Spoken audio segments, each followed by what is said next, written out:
Simon Busuttil jinsab fil-illużjoni u f'bużdieqa impenetrabbli li qed iġġalu jaħseb li ħadd mhu jemmnu għax il-midja hija mixtrija mill-gvern. L-eks Ministru Nazzjonalista Michael Falzon f'artiklu intitolat Over the Top fuq il-Malta Today saħaq li l-allegazzjonijiet insensati mill-Partit Nazzjonalista qed ikomplu jkabbru l-popolarità tal-Prim Ministru Joseph Muscat. Dan għaliex l-allegazzjoni li Malta qiegħda f'xi tip ta' kriżi tinsab biss fl-immaġinazzjoni ta' Simon Busuttil u qed tkompli taġġeb in-nies li qed jesperjenzaw il-kuntrarju. Dawk li huma wara dawn l-allegazzjonijiet insensati kienu wkoll wara l-istrateġija tal-liefa tal-Partit Nazzjonalista kompla jgħid Falzon.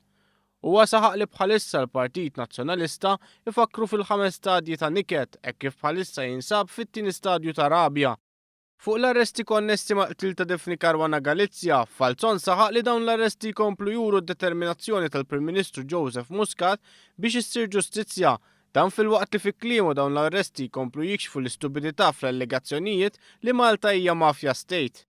Huwa kompli kritika l-istrateġija tal-Partit Nazzjonalista u qal playing the card that we are always right and all those against are wrong and immoral does not hurt Joseph Muscat the least. Fil-waqt li saħaq li iktar tisħieħ fil-korp tal-pulizija huwa essenzjali u li hemm ċans kbir li minn ordna dan il-qtil ma jinqabadx, huwa saħaq li kull min ikkritika f'dawn l-aħħar jiem kellu jkun kuntent bl-avvanzi kbar li saru fil-każ ta' qtil ta' Daphne Caruana Galizia. Fl-artiklu tiegħu l-eks Ministru Nazzjonalista kompla juri d-difetti kbar li għandu fil-politika tiegħu il-Partit Nazzjonalista, difetti li qed iwasslu għan nuqqas ta' kredibilità.